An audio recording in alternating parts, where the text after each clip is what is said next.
JP Morgan. Probablemente a muchos este nombre no os diga nada, pero aquellos que estéis un poco metidos en el tema de las finanzas sois conscientes de la importancia que tiene este banco, no solo dentro de los Estados Unidos, sino que a nivel mundial.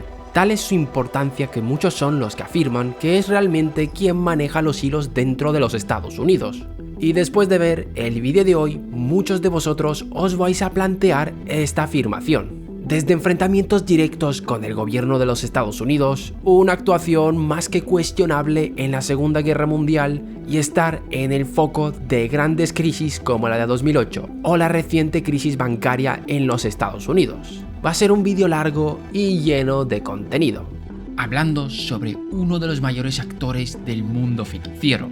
Pero si tú también buscas participar en este mundillo, nuestro patrocinador del día de hoy te puede abrir las puertas. Os presento Bison Trade, un broker español de Miralta Bank con más de 40 años de experiencia. Pequeña aclaración, Miralta Bank no tiene nada que ver con JP Morgan. Y antes de seguir, por favor, responsabilidad. Si estáis interesados en esto es porque sabéis lo que hacéis y tenéis unos ahorros que queréis poner a trabajar. Bison Trade te permite operar con la mayoría de los activos financieros, ya sean acciones, ETFs o renta fija, a excepción de las criptomonedas, producto en el que no permiten invertir. Cumple con todos los estándares de calidad y seguridad que debe cumplir un buen broker, regulado y supervisado por el Banco Central Europeo, el Banco de España y la CNMV, y también con una garantía de depósitos de hasta 100.000 euros. ¿Y por qué usar Bison Trade? Por sus tarifas competitivas y atención al cliente en español. Si te interesa, puedes abrir tu cuenta en el enlace que tienes en la descripción. Gracias a Bison Trade por patrocinar este vídeo. Y ahora, no me enrollo más, poneros cómodos, que empezamos.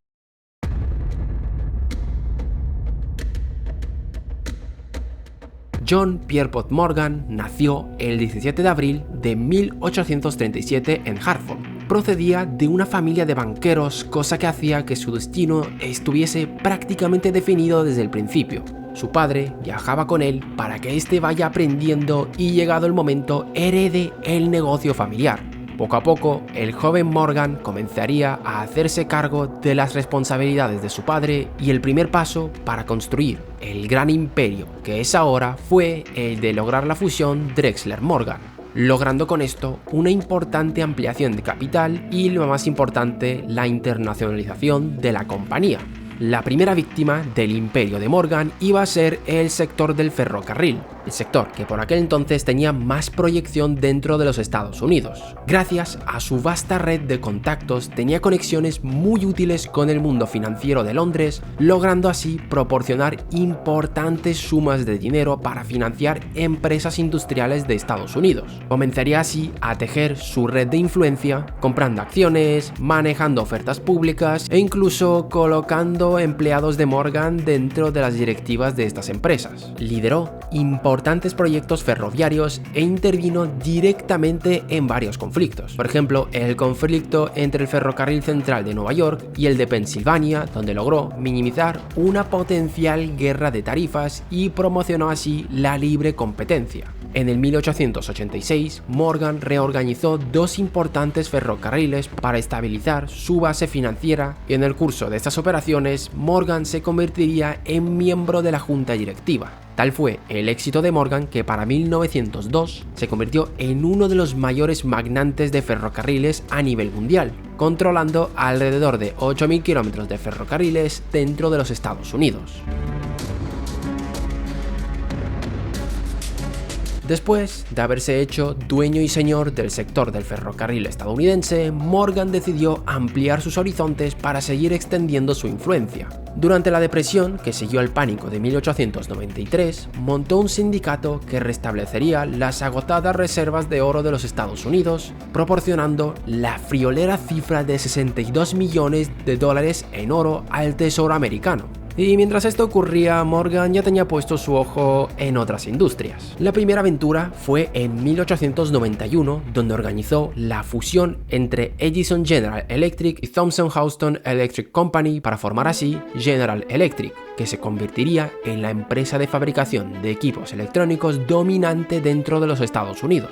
La ambición de Morgan no se quedaría ahí. En 1898 decidió meterse al sector del acero financiando la Federal Steel Company, para más tarde, en 1901, fusionarla con otras empresas siderúrgicas para formar la United States Steel Corporation, que se convirtió en la primera corporación de $1.000 millones en el mundo. No satisfecho con esto, en 1902 reunió a varios de los principales fabricantes de equipos agrícolas para formar la Compañía Internacional de Cosechadoras. También, en ese mismo año, quiso meterse de lleno en el sector naviario, creando la International Mercantile Marine, una fusión de la mayoría de las navieras transatlánticas, entre las que destaca White Star, que por si no lo sabíais, esta compañía es conocida por el hundimiento de uno de sus buques insignia, el Titanic. El magnate ya tenía la influencia sobre los principales sectores económicos de los Estados Unidos, una ambición compartida por los grandes magnates de aquella época. Morgan, Cornelius Vanderbilt y John Rockefeller compartían una misma creencia: que la competencia despiadada era perjudicial para la economía y que las fusiones entre empresas ayudarían a reducir esta y mejorar de esta forma la eficiencia. En la cúspide del siglo XX, Morgan, Wall Street y el gobierno de los Estados Unidos se preocupaban por la situación económica de la nación, ya que estaba acumulando una gran cantidad de deuda, y Wall Street envió a Morgan a la Casa Blanca para discutir varios asuntos con el presidente. Esto llevó al pueblo americano a pensar que Morgan era el jefe de Wall Street y se estaban empezando a plantear si este señor tenía demasiado poder. Pero lo curioso de esto es que el poder percibido de Morgan era mucho mayor a la riqueza real que controlaba. En aquel entonces el banco de Morgan no tenía el tamaño para hacer determinadas operaciones, pero la reputación de este era más que suficiente.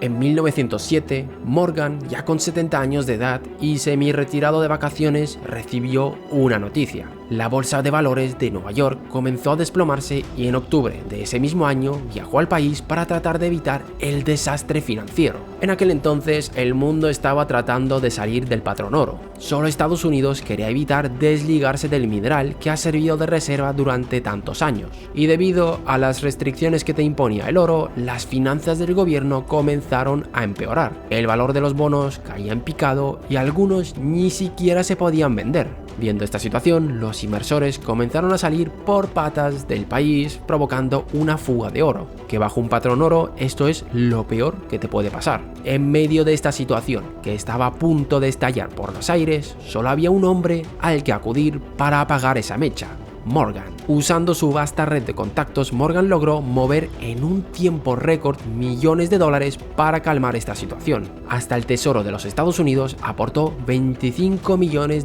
para el rescate. El pánico comenzó a calmarse cuando la gente vio que los bancos no se estaban quedando sin efectivo. Y mientras tanto, en una reunión privada, Morgan obligó a los involucrados a aceptar un plan que básicamente consistía en crear liquidez para estabilizar el sistema. En palabras más comprensivas, imprimir dinero. El plan recibió la aprobación del gobierno y en 6 semanas el pánico se terminó.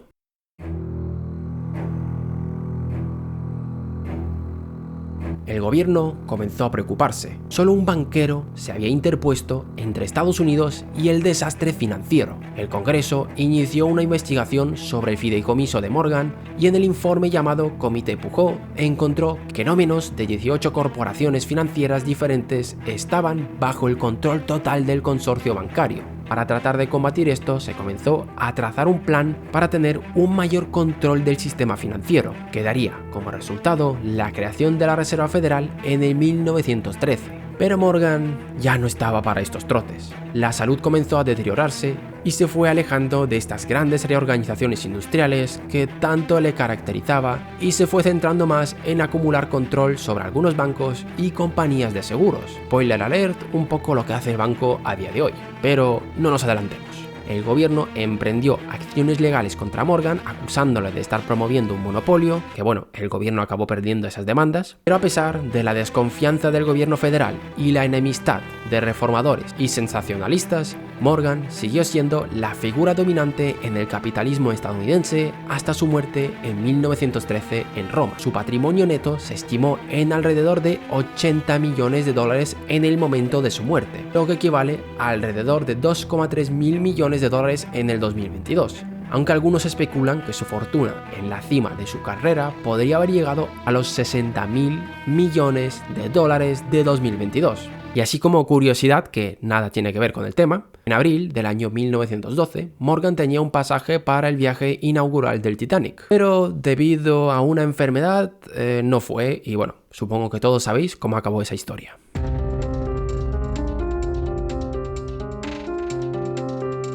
El heredero de Morgan sería su hijo, Jack Morgan, el cual tenía una visión más conservadora a la de su antecesor. En vez de centrarse en las fusiones, se dedicó a la construcción de mansiones. Parecía que la compañía dejaría de tener tanta presencia en la economía, pero eso duró muy poco. En 1914, Austria-Hungría declararía la guerra a Serbia, dando el pistoletazo de salida para la Primera Guerra Mundial. Los problemas financieros de los Estados Unidos volverían a salir a la palestra y, como no, se le pidió ayuda a la Casa Morgan. Volvería a desempeñar un papel crucial, esta vez facilitando financiación para la guerra, trabajando estrechamente con el secretario del Tesoro para emitir bonos y coordinar recursos para la guerra. Gracias a su vasta red de conexiones por todo el mundo, logró obtener el control sobre los préstamos rusos en el mercado de los Estados Unidos y así convertirse en el intermediario financiero para la Triple Entente. Una vez finalizado el conflicto, la Casa Morgan se convertiría en el banco más importante del mundo, siendo capaz de elegir a los mejores clientes y el único capaz de gestionar préstamos estatales. También volvería a sus viejas prácticas de fusiones y financiamiento de empresas. Esta vez volvería a ampliar sus horizontes metiendo sus tentáculos en empresas como Warner Bros. O Paramount Pictures, que seguramente os suenan. Pero lo más destacable después de la Primera Guerra Mundial es la gran influencia política que ha conseguido la Casa Morgan.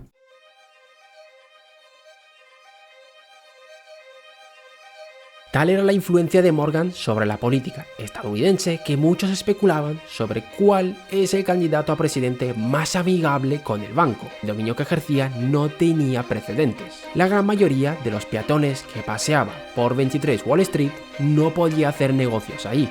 JP Morgan & Company, como banco mayorista, solo aceptaba depósitos de clientes importantes, grandes empresas, otros bancos o gobiernos extranjeros. En este mismo contexto se produciría un importante cambio en el panorama internacional. Londres, que hasta antes de la Primera Guerra Mundial había sido el centro financiero mundial, perdió el liderato. Poco a poco ha ido perdiendo fuelle y Nueva York se impuso como el nuevo centro financiero en la segunda mitad del siglo XX. Wall Street estaba en auge y se estaba generando una burbuja cuya explosión provocaría una de las crisis más importantes de la historia, el crack del 29. Pero esto es un episodio que ya tratamos en profundidad en este canal, que tenéis en la descripción. La Casa Morgan no se involucró tanto en la borrachera financiera de esos años, debido a su desprecio victoriano hacia el mercado de valores. La mayoría de sus emisiones de aquella época eran ordinarias y de bajo riesgo, aunque muchos de sus socios sí que se aprovecharon de la situación, realizando una práctica que a día de hoy se considera ilegal, el inside trading. Es decir, invertir en bolsa con información privilegiada que el resto de personas no pueden tener. Los que trabajan en grandes empresas que pueden mover mercados, a día de hoy están controladas para hacer inversiones, ya que evidentemente tienen información privilegiada. Saben de decisiones importantes de la empresa antes que el resto del mundo. Y claro, podrían aprovecharse de ello sacando una rentabilidad que el resto no puede.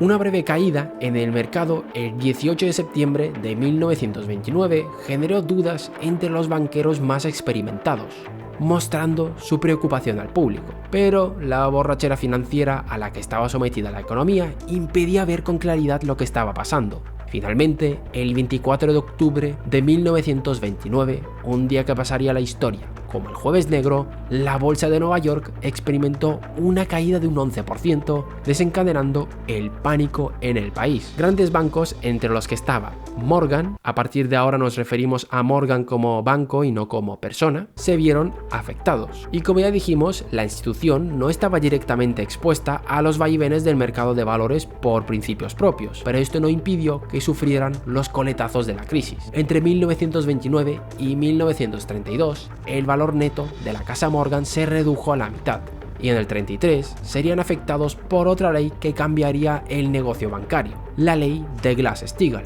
que prohibía a los bancos realizar operaciones de depósito e inversión a la vez. O eres un banco de depósito o eres un banco de inversión. La diferencia es más compleja de lo que parece, pero para no enrollarnos en esto, lo dejo así. Este episodio supondría el fin de la era política de Morgan.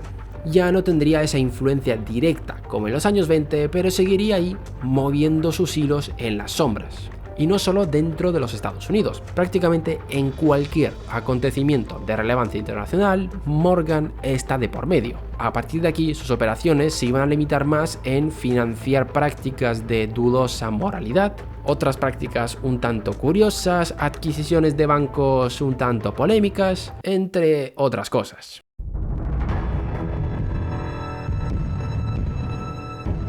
En 1933, la casa Morgan no reaccionó de inmediato al ascenso de un frustrado pintor austríaco al poder. Omito nombres porque a YouTube no le gusta. El nuevo líder de Alemania declaró abiertamente su intención de realizar un impago de la deuda externa. Como consecuencia, Alemania fue vetada de los mercados internacionales, como es evidente, impidiéndoles conseguir dólares, que ya en aquel momento era una moneda bastante codiciada. Y los historiadores que han analizado documentos de la Segunda Guerra Mundial recientemente desclasificados han encontrado sorprendentes revelaciones sobre la participación del gigante estadounidense en la financiación de los esfuerzos de guerra del frustrado pintor austríaco. Según los registros, el Chase National Bank, una filial de Morgan, proporcionó a Alemania unos 22,5 millones de dólares estadounidenses. El Tercer Reich, en su búsqueda desesperada por conseguir dólares, diseñó el siguiente plan. Pidió invitar a los alemanes que vivían en los Estados Unidos a volver a su patria. Una vez ahí, cambiaban sus dólares por marcos, pero como el tipo de cambio no era muy favorable, que digamos, se les proporcionaban marcos adicionales para compensarlo. Que bueno, esa diferencia se compensaba a expensas de casas y bienes robadas a judíos. Esto no tuvo el éxito esperado, pero tras las impresionantes victorias de Alemania en el campo de batalla, muchos alemanes decidieron volver a su patria y el banco Chase sirvió como centro de reclutamiento para aquellos alemanes que planeaban regresar, ganando con esto unas comisiones de hasta un 7%. Este es uno de los tantos ejemplos donde aparece el nombre de Morgan. Podemos estar aquí hasta mañana comentando casos, pero para que nos pille un poco más de cerca en la línea temporal, vamos a ver ejemplos algo más recientes.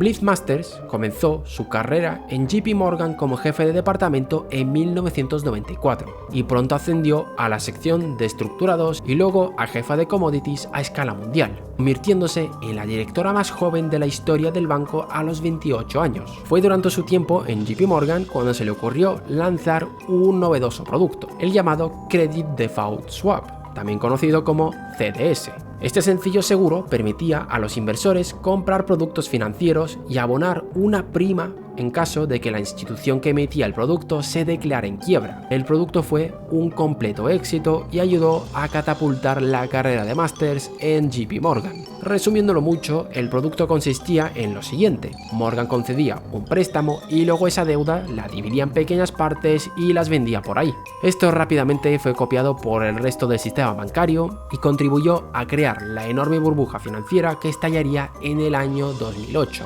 A partir de aquí es donde la institución ha empezado a concentrar cada vez más el sistema bancario estadounidense. En septiembre del año 2008, Morgan adquirió Bear Stearns, una empresa de servicios financieros que no estaba pasando sus mejores momentos. Morgan era una de las pocas empresas sólidas que había en aquel momento, y el gobierno de los Estados Unidos ayudó a la institución a realizar la compra. Una compra que fue catalogada como la mayor adquisición financiera de la historia, y todo en medio de una enorme crisis financiera. Adquirió la compañía a un precio significativamente inferior al valor en libros de la empresa antes de la crisis, algo que provocó críticas y demandas por parte de algunos accionistas en Bear Stearns. Y en el pánico bancario más reciente también tuvo un papel fundamental.